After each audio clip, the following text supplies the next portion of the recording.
On a quelque chose de commun tous, c'est cet ADN de la solidarité et de la générosité. Parce que les entrepreneurs ne sont pas que là pour aller gagner des profits. Une vie sans engagement est une vie fade. Qu'est-ce qu'on risque ? Obtenir du bonheur ? Le bien de tous et l'affaire de chacun. Vous écoutez Génération Bien Commun. Je suis Thomas Tixier et tous les 15 jours, je reçois un invité qui s'engage au service du bien commun.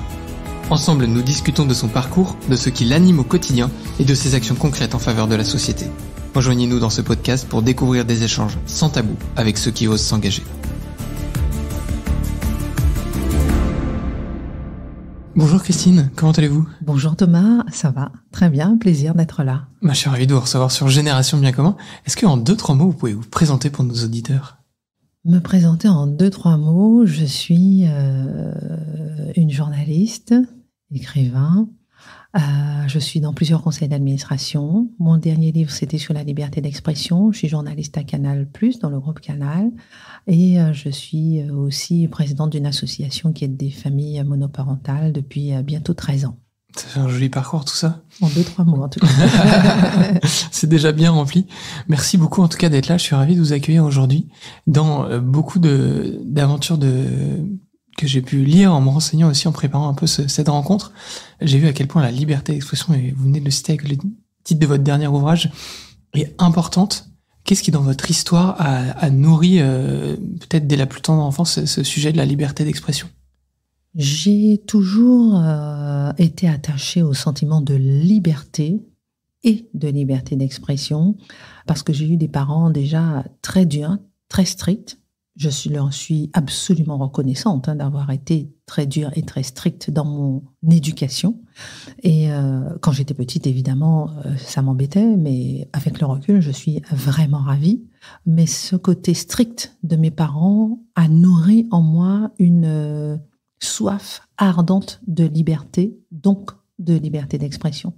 Et je pense que petit à petit, j'ai nourri ce sentiment, cette soif de liberté. Et la liberté n'existe que dans le cadre défini, on va dire, par la loi. La liberté n'existe que lorsqu'on a fixé les limites. Mes parents avaient fixé les limites et j'avais défini moi aussi mon espace de liberté à travers cette limite. Et si bien qu'aujourd'hui aussi, la notion même de liberté et de liberté d'expression n'existe que s'il y a aussi une certaine limite. Est-ce que ça veut pas dire que du coup, dans la notion de liberté, on a tendance à faire un peu voler la notion de barrière, justement, de limite. C'est assez intéressant que vous associez directement les deux. À quel endroit on peut définir une liberté d'expression ? Pour moi, déjà, la liberté, c'est le contraire, la permissivité, c'est le contraire de la liberté. C'est-à-dire qu'il faut des règles pour avoir une liberté. Et la liberté d'expression s'arrête là où commence la loi. La liberté d'expression s'arrête lorsqu'il y a racisme, insultes, les diffamations. Voilà, ce sont les contours de la loi, de la liberté d'expression par la loi. Et à partir de là, tout est possible. Mais on remarque effectivement dans notre société d'aujourd'hui qu'on veut rajouter de la loi à la loi, qu'on veut être choqué même lorsque la loi permet d'être choqué par la liberté d'expression. Et on veut justement rajouter des textes pour rabougrir la liberté d'expression.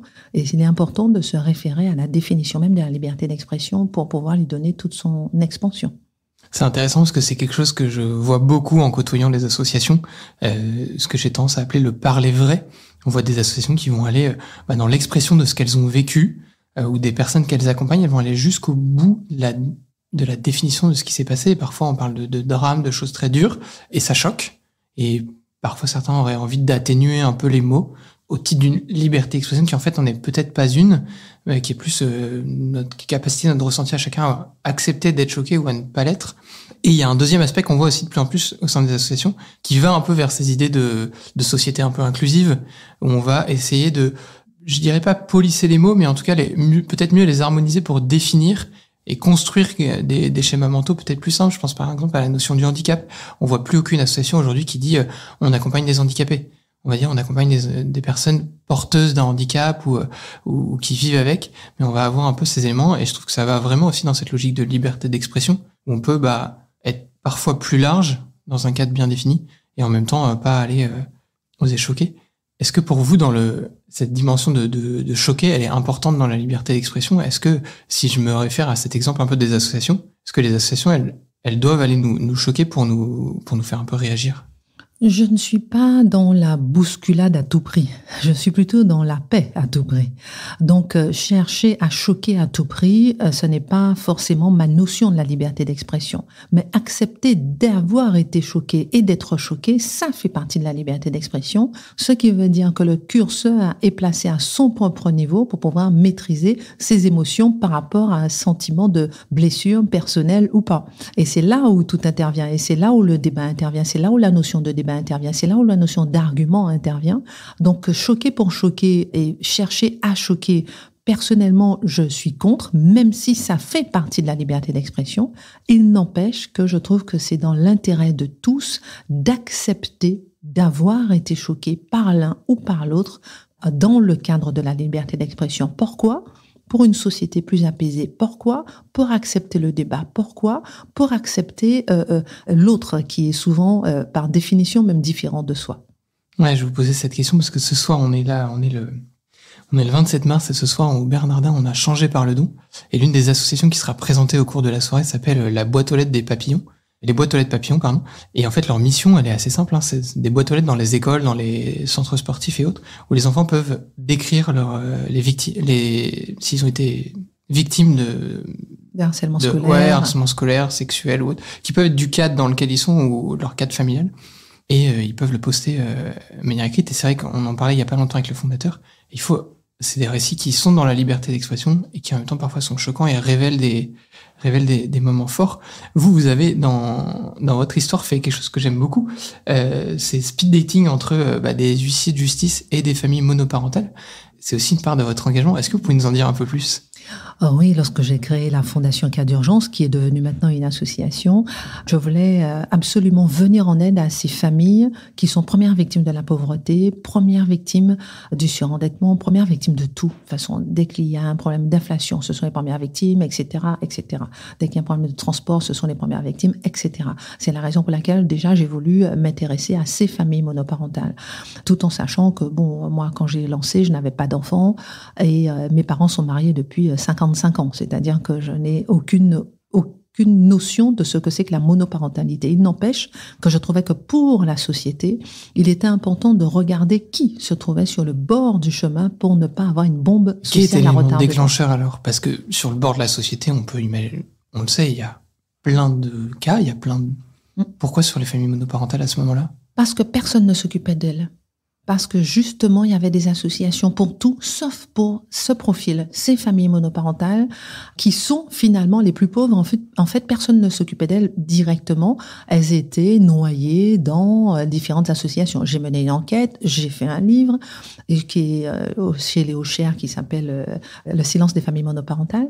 Et là, je me suis rendu compte que les premières clientes, on va dire, des familles, des associations, sont les familles monoparentales. Les premières victimes de la pauvreté sont les familles monoparentales. Ce qui m'a justement conforté dans le fait que ce sont les personnes à cibler pour aider la société, pour qu'il puisse pas y avoir de bombe sociale à retardement. Et je voyais parmi même mes collègues journalistes des femmes qui avaient eu un enfant, qui a été divorcée, qui à un moment ou à un autre s'étaient trouvées en situation de monoparentalité, donc de faiblesse. Ça peut durer ou pas durer. Après, on peut se remarier ou pas.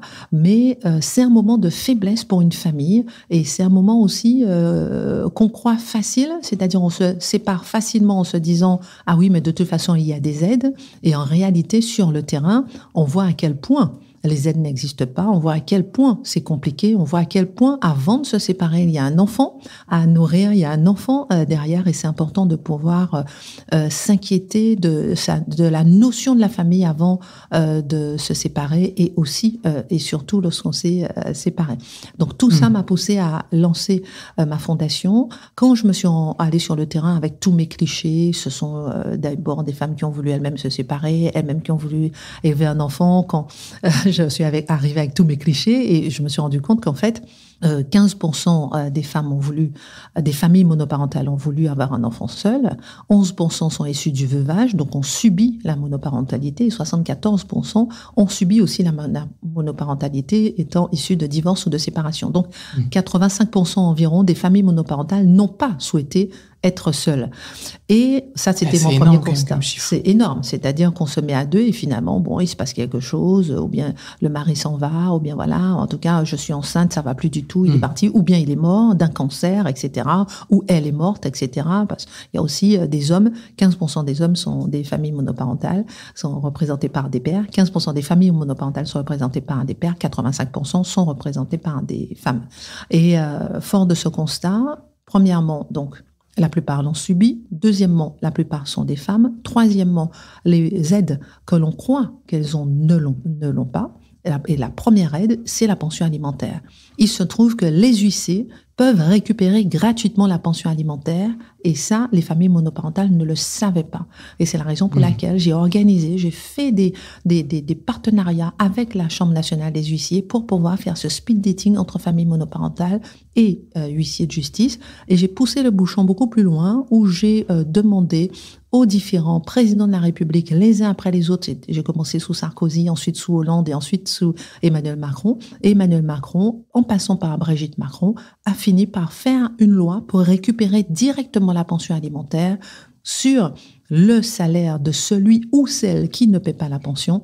Tout ça pour dire que le chemin a été long à parcourir entre avril 2010, quand j'ai créé cette fondation, et aujourd'hui. Et aujourd'hui, donc, plus besoin des speed dating avec les huissiers de justice, puisque la loi a été là et j'ai participé, et je suis fière d'avoir participé à l'élaboration de cette loi. Oui, je comprends, il y a un sacré parcours, il y a un sacré engagement aussi derrière, d'une cause qui au départ vous a, rejoint plus par le cœur que par la nécessité. C'était important pour moi de défendre les intérêts des autres et pas les miens. C'est marrant parce qu'on voit beaucoup, ou en tout cas très souvent ça, dans le monde associatif. Il y a un peu, je trouve, deux grands axes. Cette notion parfois quand on est touché soi-même par ce qui parfois peut être un drame, que ce soit bien vécu ou mal vécu, mais qui est en tout cas une passe de mise en difficulté du quotidien. On voit des élans d'associations magnifiques qui naissent. Et de l'autre côté, il y a ces élans du cœur, parfois avec des gens qui se sont bien sortis de passes similaires, parfois avec des gens qui n'y sont pas du tout. Je trouve ça assez touchant que vous osiez verbaliser le fait que la première fois que vous y êtes allé avec des clichés. Vous les avez déconstruits et puis la réalité a fait son œuvre. Est-ce qu'il n'y avait pas un syndrome un peu du coup d'imposteur en arrivant ? Moi, je me suis plutôt dit que je viens avec mon regard de journaliste. C'est-à-dire qu'un journaliste arrive en se disant, bon, je viens en savoir plus. Je viens avec mon idée peut-être préconçue, mais je veux en savoir plus parce que je sens que derrière, il se passe quelque chose concrètement sur le terrain, une souffrance. Et évidemment, je pars à la base en me disant, je veux aider la veuve et l'orphelin, je veux aider la femme et l'enfant, mais qui précisément ? Donc, je suis venue avec mon regard de journaliste assez naïvement, mais en me disant que je vais apprendre sur le terrain de ces familles. J'ai passé plus d'1 an, 2 ans même, à rencontrer des familles sur le terrain tous les jours, par des associations, pour vraiment m'imprégner de leur réalité avant de passer aux différentes actions pour elles. Et l'enjeu, du coup, pour la suite de l'association, c'est quoi aujourd'hui ? Une fois qu'on a inscrit un projet de loi, c'est déjà un sacré gap ? Ah oui, c'est un sacré gap. L'enjeu pour moi, puisque après j'ai eu un enfant, après j'ai des fonctions qui sont de plus en plus prenantes, j'ai failli tout laisser tomber, mais les familles m'ont dit non, restez pour nous, ne serait-ce qu'en tant que porte-parole, parce que c'est important, parce que votre parole porte pour nous, et si vous parlez pour nous, on est déjà sauvés. Donc j'ai réduit beaucoup mes activités, et maintenant je m'occupe surtout à la fois d'être leur porte-parole, et à la fois de les emmener dans différentes sorties. Par exemple, elles n'ont jamais les moyens de partir en vacances, elles n'ont jamais les moyens de prendre l'avion, elles n'ont jamais les moyens de se poser, d'aller au théâtre, d'aller au cinéma. Je les emmène régulièrement au théâtre, je les emmène régulièrement à l'opéra, je les emmène régulièrement voir des matchs de volleyball, des matchs de football, je les emmène à Disneyland. Donc voilà, ce sont des sorties auxquelles elles sont très attachées, qui leur permettent de croire, ne serait-ce qu'un instant, ne serait-ce qu'une journée, qu'elles sont comme tout le monde. Oui, et ça, combien c'est important parfois de pouvoir arrêter de se poser le poids de la vie et de se libérer d'être simplement dans le flux. Et ça compte, et merci de leur proposer ça, c'est important. Je reviens un peu sur différents éléments de votre carrière. Vous avez obtenu pas mal de prix, celui de la meilleure journaliste, celui du trophée Africagora, l'Ordre national du mérite, le Grand Prix humanitaire de France. Est-ce que tout ça, est-ce que ces réussites professionnelles, ça nourrit aussi votre dimension d'engagement à côté ? C'est plutôt l'inverse. Mon engagement sur le terrain est, reflété par les prix, mais les prix n'encouragent pas, ne me poussent pas forcément à agir. Je pense que c'est assez inné pour moi de m'engager, d'aider quelqu'un. Moi, je vois tout de suite quelqu'un en souffrance, je fonce direct, sans penser à moi avant tout. Et c'est vraiment ma nature profonde dans ma famille, avec mon père, ma mère, mes frères, mes sœurs, mes cousins, cousines, avec tout le monde. J'ai exactement le même mode de fonctionnement et que je pousse beaucoup plus loin au sein différentes associations. Et ça s'est reflété effectivement par l'Ordre national du mérite que j'ai eu en tant que chevalier, puis j'ai été faite officier, par le Grand Prix humanitaire. Et j'ai été très agréablement surprise lorsqu'on est venu me chercher, me dire, bon voilà, on vous donne tel prix. Et à chaque fois, c'était assez surprenant parce que je ne m'engage pas pour être récompensée, mais je m'engage pour récompenser les familles. Donc, et pour être sûre de pouvoir me dire que si j'ai rendu une maman ou un enfant ou un papa heureux, ne serait-ce qu'un instant, je serai la plus heureuse. Donc, ce sont des récompenses qui viennent refléter mon engagement sur le terrain et assurément, je suis fière de ces récompenses. Et je comprends. Je trouve que la notion du travail récompensé, elle est importante aussi on a parfois ces échanges avec certaines associations où j'entends non mais j'aime pas employer le je, ou alors je fais pas ça pour être récompensé, je veux pas. Et en même temps, par exemple sur les soirées de la nuit du bien commun, l'un des objectifs c'est de leur permettre d'être sur scène, d'être le porte-voix de leur association, avec aussi cette intention de dire en fait merci pour le travail que vous faites. C'est souvent ce que je leur dis, leur montée de scène sous l'ovation du public, avec le jingle, avec un peu tout le fastre de l'événement. C'est aussi une manière de leur dire, mais en fait, merci pour ce que vous faites au quotidien. Et ça met en valeur ces engagements, et avec des personnalités connues comme vous l'êtes, je trouve que ça accentue ce phénomène-là. Et encore plus quand c'est fait avec un état d'esprit de service.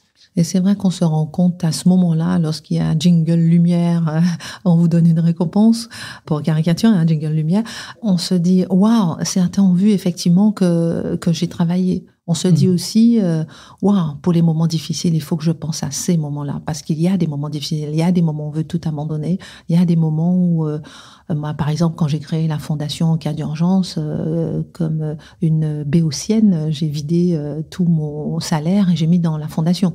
Alors après, j'ai galéré pendant 3 mois, complètement à me dire, mais j'étais complètement dingue, etc. J'avais pas d'argent, j'étais à découvert, etc. Mais j'étais tellement dans l'élan, ou bien d'autres fois où j'ai vidé complètement mon réfrigérateur, ou bien d'autres fois où voilà, j'étais plus intéressée par mon association et les familles que par moi-même, et je me suis retrouvée dans certaines difficultés, donc, ou bien des familles qui sont très très très compliquées. Donc ça permet aussi d'être encouragé dans des moments difficiles, dans des moments noirs, sombres, où on se dit que plus rien n'est possible, et on pense parfois à cette petite récompense qui dit non, courage, vas-y, c'est pour les moments aussi difficiles. Comment on arrive à gérer à la fois, j'allais dire, l'engagement personnel, la pression psychologique, quand on doit faire un choix entre sa propre personne et les personnes qu'on a décidé d'accompagner et pour lesquelles on a fait beaucoup de sacrifices? À quel moment on sent la frontière? Je pense qu'il faut y avoir une frontière. C'est une frontière que j'ai eu beaucoup de mal à dessiner.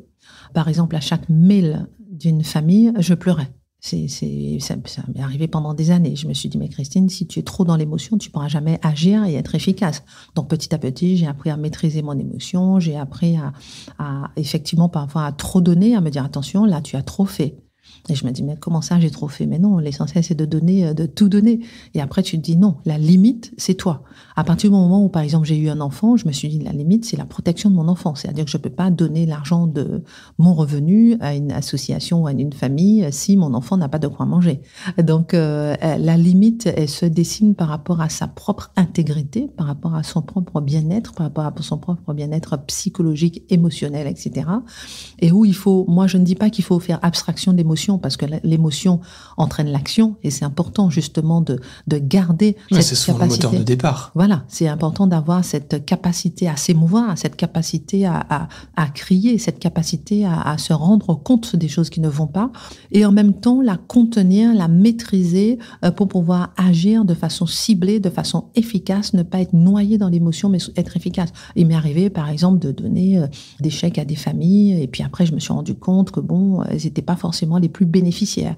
Alors, même si c'était avec mon association, avec le cadre des différents, de tout le conseil administratif, etc. Mais après, avec le recul, on s'est dit, ben non, il faut qu'on fasse attention à l'émotion, attention aux mots, que certains d'autres emploient, etc. Donc, avec l'expérience, on apprend petit à petit à trouver la bonne distance entre l'émotion, l'association, celui ou celle qu'on veut aider, etc. L'autre jour, il y avait une famille, elle avait un cancer du sein, 3 enfants, elle allait se faire soigner, personne ne peut garder ses enfants. J'ai donné toutes les économies qui me restaient sur mon compte. J'ai même pas réfléchi, c'est pas passé par l'association parce que l'association n'a pas d'argent. Et ça m'a fait mal après. Et je me suis dit, bon, c'est pas grave, je peux pas laisser ces 3 enfants, je peux pas faire ça, je peux pas laisser 3 enfants comme ça. Alors qu'elle me demandait même pas d'argent, mais elle me disait que c'était difficile parce que j'avais pas un contact pour garder ses enfants. Et qu'est-ce que ça fait plaisir quand 1 an et demi après, tous les cheveux de la dame ont repoussé, quand elle me dit merci, elle me dit, vous voyez ces cheveux-là, ça, là, qui poussent, là, c'est grâce à vous, je suis en rémission. Ah ben, je me dis, waouh, quoi, I did it, je l'ai fait, j'ai osé, je me suis mise en difficulté. La limite, pas trop. J'ai écouté mon émotion, pas trop quand même. Et au bout du bout, je me suis dit, waouh, si au moins j'ai pu la rendre heureuse pour ses enfants, lui donner quelques années de vie pour ces 3 enfants que j'ai vus avec des yeux interrogatifs. Ça veut dire que de temps en temps, il faut la franchir, la limite? Oui, je pense que de temps en temps, il faut la franchir, oui. Sans se mettre en danger. Je dis bien à la limite, mais franchir la limite, mais sans se mettre en danger. Faut oser se pencher au-dessus du gouffre. Oui. Un peu de l'autre côté, quoi. Oui, parce que je pense que on a vu pendant le Covid qu'on existe aussi avec les autres, par les autres. À quoi ça sert de vivre si on vit que pour soi? À quoi ça sert de vivre si on vit que dans l'entre-soi? Il faut aussi franchir les limites, aller prendre la main de quelqu'un d'autre, aller regarder l'autre les yeux dans les yeux et lui dire, je suis là pour toi, je suis là pour t'aider, je peux t'aider. Dis-moi ce que je peux faire pour toi. Et je trouve que c'est important de s'oublier et de savoir que on n'existe aussi que par rapport à l'autre, que par rapport au regard de l'autre. Parfois, je me dis qu'il y aurait presque une association, et peut-être d'ailleurs, elle existe. Si vous la connaissez d'ailleurs, chers amis auditeurs, n'hésitez pas à nous écrire pour nous en parler sur Génération Bien Commun.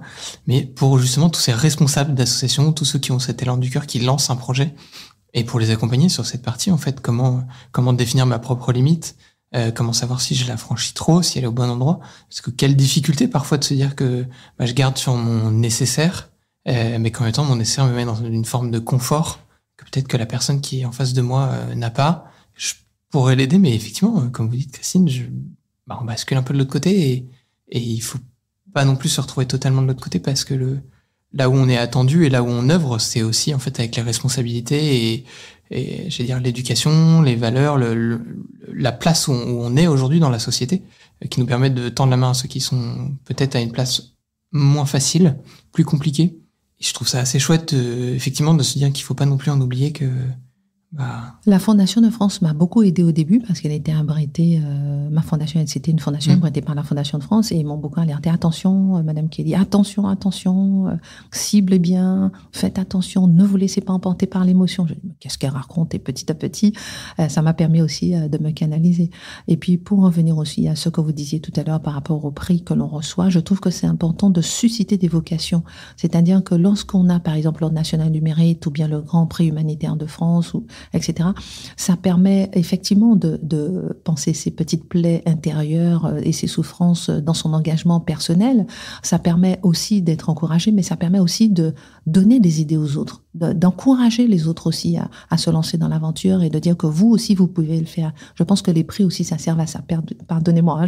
Non, mais c'est intéressant. Qu'est-ce que vous diriez aujourd'hui à nos auditeurs qui hésitent peut-être à transformer, j'allais dire, l'élan du cœur qu'ils ont et que vous avez transformé avec cette fondation devenue association? Alors je dis ce que je pourrais leur dire, c'est que on peut matérialiser son élan de générosité par la création d'une association, etc. et tout ce qui s'ensuit. Aujourd'hui, c'est assez facile à faire aussi. Mais transformer son élan de générosité et son engagement et sa volonté d'aider l'autre, c'est à chaque instant, c'est à tout moment. C'est un bonjour à un chauffeur de taxi, c'est un au revoir, c'est un merci, c'est un viens. L'autre jour, j'ai eu une boîte de chocolat, j'ai fait le tour de toute ma rédaction et j'ai donné un chocolat à toutes les personnes de la rédaction. Je veux dire, c'est un détail, mais c'est ça aussi l'élan de générosité et l'engagement. C'est-à-dire qu'on peut pas être engagé dans une association et ne pas être engagé au quotidien. L'élan, c'est s'arrêter, pardonnez-moi, ce sont des détails, mais pour moi c'est important lorsque sur un passage protégé, il y a quelqu'un qui est devant, on s'arrête. Je veux dire, pour moi, tout ça c'est la même continuité, c'est la même chose. C'est-à-dire que lorsque j'ai un jeune stagiaire qui cherche à avoir des conseils, je prends mon temps, je lui donne. C'est tout ça, c'est un élan de générosité. Donc la générosité, l'engagement n'a pas de limite, n'a pas de frontières, n'a pas de définition. Après, on peut matérialiser cet engagement, ne serait-ce que par un sourire. Et on peut, par un sourire, un jour, donner une bonne humeur à quelqu'un pour toute la journée. Moi, il m'est arrivé de m'asseoir dans un taxi et je dis bonjour, je suis Madame Kelly, je suis tel endroit, voilà. La personne se retourne, me dit mais ça va pourquoi vous êtes aussi gentil? Je dis ben non, je suis pas gentil, je suis simplement poli. Et je suis normale. J'ai exactement dit, je suis poli et normale. Ensuite, quand je descends, il dit bon, vous m'avez fait ma journée. Je veux dire, vous voyez ce que j'avais dire? Pour moi, l'engagement, c'est aussi ça, c'est-à-dire être normal, mais être poli. Malheureusement, être éduqué, c'est rare, mais ça reste un engagement. Moi, lorsque je rentre aussi, encore une fois, peut-être dans un taxi et je dis à ma fille, tu dis bonjour au monsieur, c'est systématique. Tout de suite, ça change le visage du chauffeur de taxi ou de Uber. Ou bien lorsqu'on croise quelqu'un, on va à la pharmacie, bonjour monsieur, bonjour madame, au revoir monsieur. Je lui dis, tu regardes dans les yeux. Pardon, mon cher Thomas, mais ces détails, ce sont aussi de l'engagement. L'engagement, c'est un engagement de tout instant. L'engagement, on le vit ou on le vit pas. Et après, on peut le matérialiser, pousser le bouchon un peu plus loin. Et la logique veut que, à partir du moment où on est engagé, son engagement n'a pas de limite. Ouais, ça me fait penser au terme de discipline qui est inscrit sur les bâtiments de la Marine nationale partout en France. Et on dit souvent que la discipline, ça commence par faire son lit le matin, qui met dans un état d'esprit qui est déjà un premier élément et qui pourtant est un élément qui n'a de l'importance que pour soi. En soi, ce lit, c'est le nôtre et personne... Enfin, tous les autres, on n'a à peu près rien à faire, qu'on le fasse ou qu'on le fasse pas. Exactement. Mais c'est la première étape vers une discipline qui peut nous emmener à beaucoup plus. Je suis très aligné avec ce que vous dites là, je trouve ça assez fort. Et ça accompagne aussi... Si on veut réussir à aller plus loin avec à s'écouter soi-même, à se respecter, et à honorer les élans du cœur qu'on a aussi, ça commence par ces petits gestes qui nous font passer des étapes et qui nous permettent le jour de se lancer. Vous avez un peu un rêve ou pas pour votre fille demain? Quelle est cette énergie, cette envie d'aller plus loin? Je pense que déjà par définition, l'éducation, c'est pas ce qui se dit, mais c'est ce qui se fait. C'est-à-dire que ce que l'enfant voit qu'on l'on fait. Et ça, c'est le premier principe d'éducation, c'est l'éducation non verbale. Et ma fille, je l'ai toujours emmenée à chaque fois que je reçois des associations, à chaque fois que je leur distribue des fournitures scolaires. Elle fait les cartons avec moi depuis qu'elle est bébé. Elle était dans la poussette. Ensuite, elle a 2 ans, elle m'aide. Ensuite, elle fait des scotch à 4 ans. Ensuite, elle note les noms lorsqu'elle a 7 ans. Elle coche les noms arrivés, etc. Donc, elle a toujours été présente.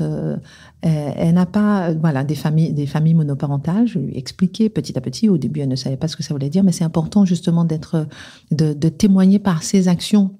Il ne faut pas penser qu'à soi, mais qu'il faut penser aux autres. Et à part ça, dans la société bouleversée, bousculée, accélérée dans laquelle on vit, premièrement, je lui dis qu'il y a 3 choses qu'il faut qu'elle acquiert dans la vie. Je lui ai dit les bonnes notes, évidemment, mais si elle n'a pas de bonnes notes, je ne lui en voudrais pas. Mais premièrement, la capacité d'adaptation, s'adapter à tout moment. C'est-à-dire que un jour, elle me dit, ah maman, oh là, qu'est-ce qu'il a fait chaud aujourd'hui, 33 degrés. Mais je lui ai dit, écoute, ma cocotte, quand tu auras 15 ans, il fera 50 degrés. Il faudra t'habituer. Non, mais c'est ça. C'est-à-dire ne pas voir les choses en catastrophe, mais s'adapter. Toujours chercher à s'adapter. Il y a une opportunité dans chaque difficulté. Exactement. Au lieu de passer son temps à critiquer, On passe tout de suite du côté de ceux qui sont heureux par rapport à ceux qui sont malheureux. Deuxièmement, maîtrise des émotions. Je trouve que c'est important, justement, lorsque quelque chose ne va pas, de maîtriser son émotion. On a mal, on n'est pas bien, etc. Mais ne pas laisser l'émotion emporter dans la dépression. Et troisièmement, être déterminé. Je trouve que quand on a un projet, être déterminé, ne rien lâcher. Et puis le quatrièmement, je lui dis très souvent, ne jamais être comme les autres, oser être différente. C'est important. Pourquoi c'est important ? C'est important parce qu'autour de soi, on a des gens qui sont pas forcément avec les mêmes valeurs, pas forcément avec le même regard. Lorsqu'on voit quelqu'un avec 2 yeux, un nez, une bouche, 2 oreilles, 2 pieds, 2 bras, on se dit tiens, la personne est comme moi. Et on a aussi, surtout pour les enfants et les adolescents, un engouement, une sorte de vague à faire un peu comme les autres.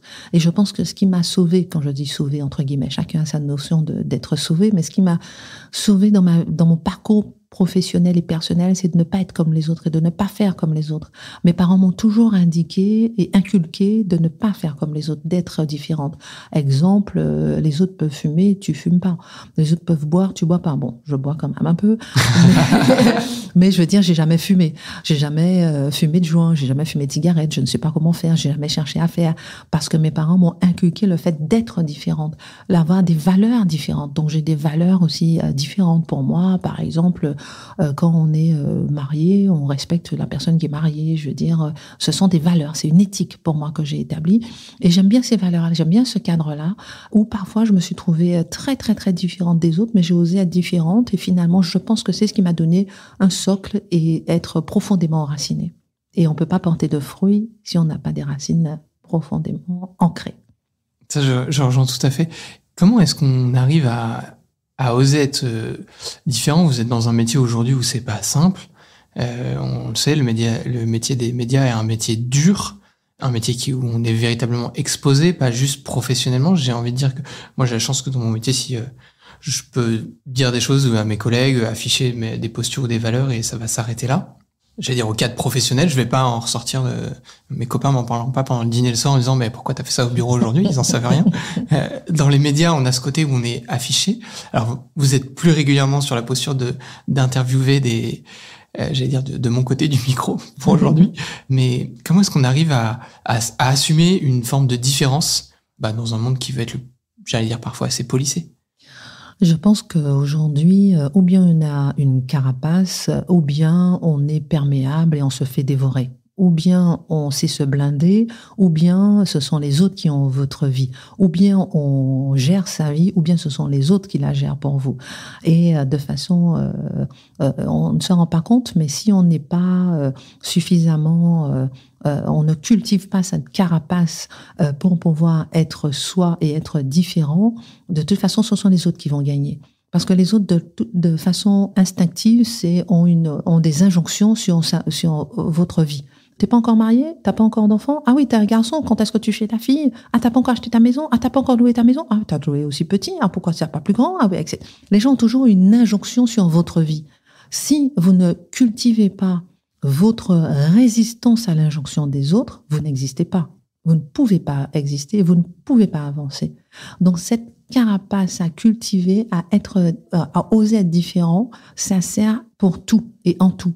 Lorsque, comment dirais-je, les injonctions finalement des autres, ce sont des insultes, des menaces, etc., comme j'ai déjà vécu, et que finalement on continue d'avancer, je trouve que ça c'est le plus important. Et dans la vie en général, il y a toujours des injonctions à arrêter ce qu'on fait, mais jamais d'encouragement à avancer. Donc, si on n'a pas sa propre carapace, si on ne construit pas sa bulle intérieure, si on ne construit pas le fait d'être différent, on ne pourra jamais mettre un pas devant l'autre parce qu'on va subir les attaques involontaires ou volontaires des autres qui vont vous pousser à l'inaction. La médiocrité aime la compagnie et l'action élimine la crainte. Les médiocres aiment être avec les médiocres. Et il faut toujours être en action pour pouvoir éliminer justement la crainte que veut inconsciemment ou consciemment vous mettre forcément les autres. Et je trouve que c'est très important de cultiver cette force parce que si on ne la cultive pas, on se fait forcément dévorer d'une façon ou d'une autre par le regard des autres et par la vie des autres et par les injonctions des autres. Et on n'est plus soi. Ouais, c'est quelque chose qu'on retrouve chez tous les fondateurs ou aujourd'hui responsables d'associations, cette envie de cultiver cette forme de différence pour la cause qu'ils accompagnent, pour les équipes qu'ils ont avec eux. Et cet élan, effectivement, on sent qu'ils le cultivent et du coup, ils restent pas dans cette crainte, ils osent aller sur des combats et des combats qui sont pas forcément les plus simples, qui parfois nous vont de je veux aider 3 familles à je finis par devoir aller déposer un projet de loi au gouvernement, je finis par me retrouver devant des hôpitaux pour faire changer une manière de travailler qu'on n'avait pas forcément imaginé au départ et qui maintenant effectivement si on y va si on a cette crainte, on reste effectivement dans l'inaction. Voilà, et ça se cultive en permanence, c'est-à-dire que c'est tout le temps, régulièrement, et on peut tomber, mais se relever. Ah tiens, là, j'ai arrêté, j'ai ralenti, ou bien tiens, là, je me suis laissé déprimer, ou bien ralenti par 2-3 mauvaises idées qui m'ont été données. Ah ben c'est pas grave, on repart, mais c'est surtout continuer d'avancer, Vous avez jamais eu envie d'abandonner? Ah si, bien sûr, justement, j'ai dit qu'à un moment, j'ai eu envie de fermer cette association Cas d'urgence parce que j'arrivais pas à la fois gérer ma fille, à la fois travailler, à la fois avoir cette association. Et j'ai fini par réduire les activités là où elles avaient besoin et là où ça me prenait moins de temps, mais tout en m'occupant de ma fille et en pouvant travailler. Et j'ai pu finalement continuer. Mais j'ai eu un vrai moment de réflexion. Je me suis dit, est-ce que j'abandonne ou pas? Et les familles m'ont dit non, surtout, ne nous abandonnez pas. Et je suis la plus heureuse de ne pas avoir abandonné. Là, ça fait 13 ans et je connais des enfants qui ont maintenant 13 ans, qui ont maintenant 15 ans, qui ont 9 ans, que je connais depuis tout petit, qui à chaque fois qu'ils me voient, ils m'emmènent des bouquets de fleurs et « Ah oui, vous vous rappelez, quand j'étais toute petite et tout, vous m'avez aidé, vous avez aidé ma maman, j'oublierai jamais », mais ça me touche. Et cette continuité et être persévérant justement dans ces actions, c'est important. Il vaut mieux creuser un trou de 100 mètres au lieu de creuser 100 trous de 1 mètre. Voilà. C'est marrant parce qu'effectivement, là, ça m'a un peu interloqué. Au début de ce podcast, quand on a un peu échangé là-dessus, il m'a dit, j'ai arrêté, je sais plus si vous avez employé le mot abandonner, mais là, je vois dans votre regard qu'effectivement, la question, elle a été profonde, elle a été sincère, il y a vraiment une question. Est-ce que c'est vraiment le mot d'abandon qui est arrivé? Est-ce que c'est de se dire, il faut que je fasse une pause parce que là, c'est plus le moment? Est-ce que, dans la notion d'abandon, pour moi, il y a une notion de déchirement extrêmement forte. Mm-hmm. Est-ce que c'est ça, en fait, la vraie réalité? Ou est-ce que parfois, c'est aussi normal de mettre une pause, peut-être sur quelque chose qu'on mène à côté, le temps de pouvoir, on aurait pu dire, voilà, le temps que votre fille grandisse, que la vie soit un peu plus calme, peut-être? Oui, et en même temps, la notion de pause pour moi n'existait pas parce qu'il y avait une continuité sur le terrain de besoin d'aider les gens. Donc pour moi, c'était ou abandonner ou continuer. Donc, mais vous avez parlé de déchirement et c'est vrai qu'à ce moment où j'ai voulu abandonner, c'était un véritable déchirement parce que je me suis retrouvée avec, en sortant par exemple du Conseil supérieur de l'audiovisuel, avec très très très peu de revenus, voire pas du tout de revenus, à lever le plus grand rassemblement de familles monoparentales avec 6500 personnes au jardin d'acclimatation, 7 ministres et politiques qui sont passés, etc. Tous les journalistes de tous bords qui sont venus, des associations, des plusieurs entreprises partenaires, etc. Avec la CAF, avec tout le monde. Et au bout du bout, le lendemain, j'avais un cahier de doléances des familles. J'étais seule. Et je me suis retrouvée seule face à tout parce que je me suis rendu compte que beaucoup sont là pour l'image. Beaucoup sont là pour, comme il y a des personnalités, donc je viens. Comme il y a des ministres et des politiques, donc je viens. Comme il y a des caméras, donc je viens. Mais le véritable travail de fond, je me suis retrouvée seule. J'ai beaucoup pleuré. Et je me suis dit, waouh, au bout de tant d'années, je ne savais pas que je me serais retrouvée aussi seule face au... Et moi, je suis une fille de l'ombre. Je suis pas une fille, paradoxalement, à mon métier qui est à la télévision. Mais d'ailleurs, je ne serais pas engagée si j'étais pas une fille de l'ombre. Et je ne serais pas allée au CSA si j'étais pas une fille de l'ombre.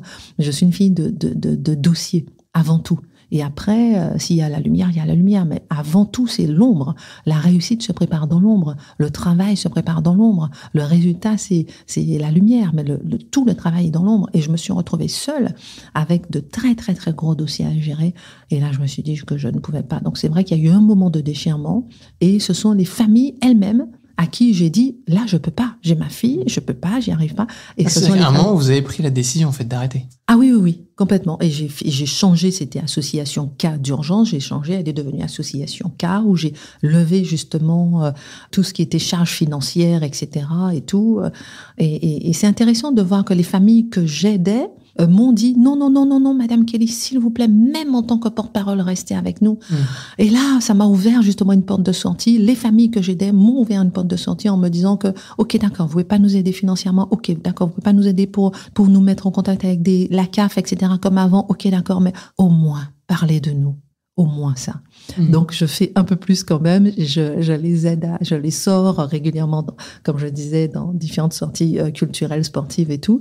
On fait des colloques aussi je fais des rapports que j'emmène aussi, que j'envoie aussi au gouvernement. On fait des colloques pour donner leur situation, leurs propositions pour la présidentielle. On a fait des propositions qu'on a données aussi aux différents candidats. Donc, c'est finalement ce moment de déchirement et de risque d'abandon s'est transformé en une autre orientation, mais toujours efficace et très efficace pour les familles, et c'est ce qui est le plus important pour moi, l'efficacité.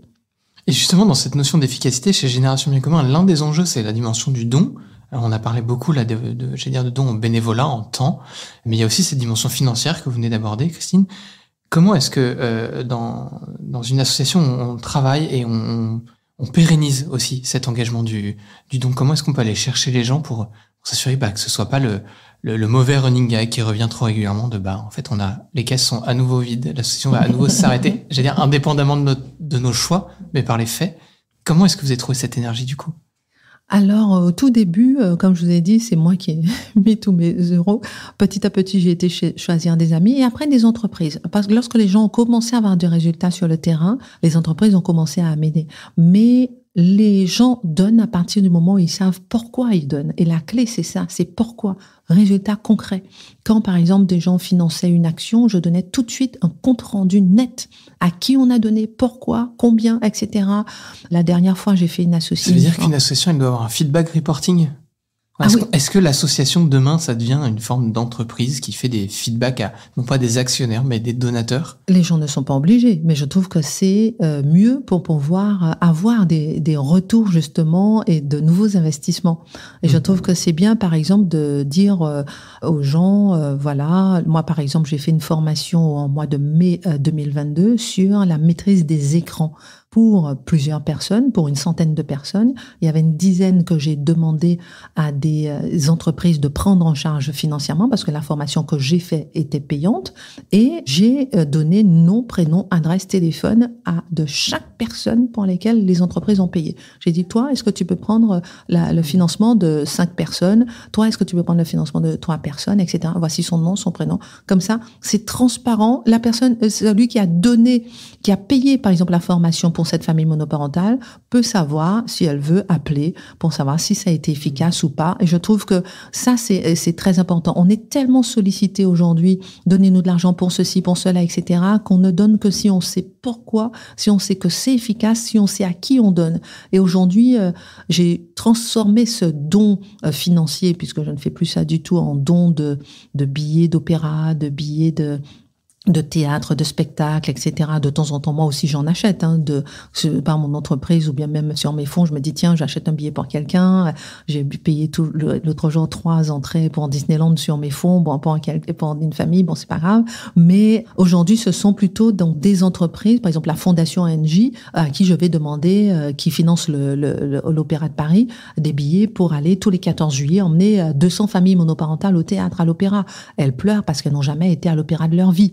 Donc c'est comme si je leur donne de l'argent, mais voilà, ça ne passe pas par l'argent. C'est un moment, effectivement, un moment vécu. Voilà. Et de la même façon, elles savent qui vont, qui vient, combien de personnes.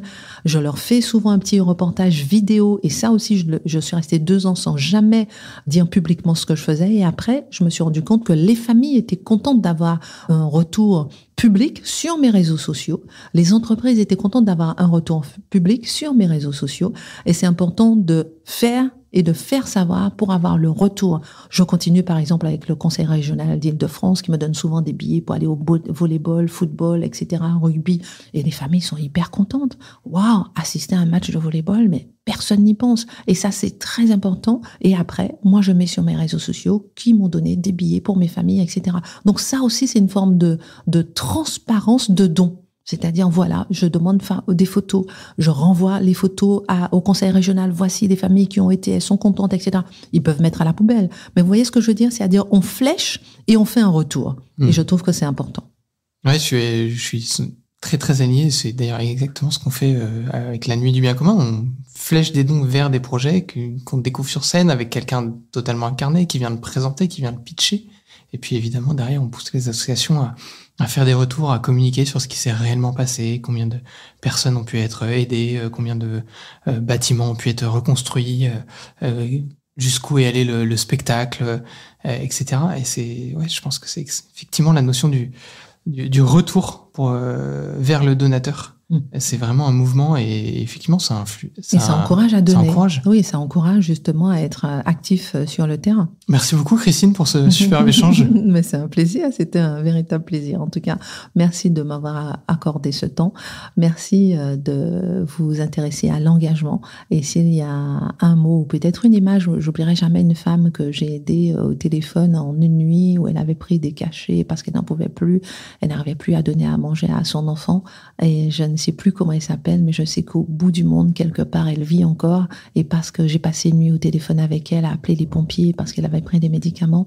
Et je pense que lorsque on a fait ça une fois dans sa vie, ou qu'on voit dans le regard de quelqu'un qu'on a pu être à un moment donné une bouée de sauvetage, rien ne vaut l'action, rien ne vaut l'engagement. Merci beaucoup. Merci Christine et chers amis auditeurs, on va vous laisser sur cette bouée de sauvetage. Prenez la vôtre, saisissez-la et lancez-la et essayons tous de récupérer quelqu'un. Merci, au revoir. Merci. Merci d'avoir suivi cet échange, j'espère qu'il vous a plu.